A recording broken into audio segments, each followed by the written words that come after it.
I'm Lynn Talbott, the Bookkeepers Coach. I take bookkeepers from operator to business owner.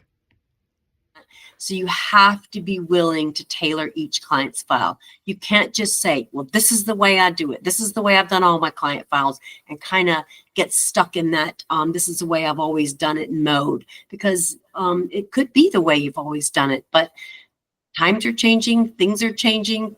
CPAs like things a different way, and sometimes there's just a better way, or that's just the way the CPA wants it, right?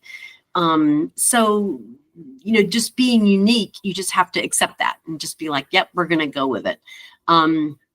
They might have different opinions about how to book something, but be open to talking with them and feel free to ask them questions. Now, how would you like me to file this? Now, how would you like for me to categorize this? How would you like for me to label this chart of accounts so that it shows up for you?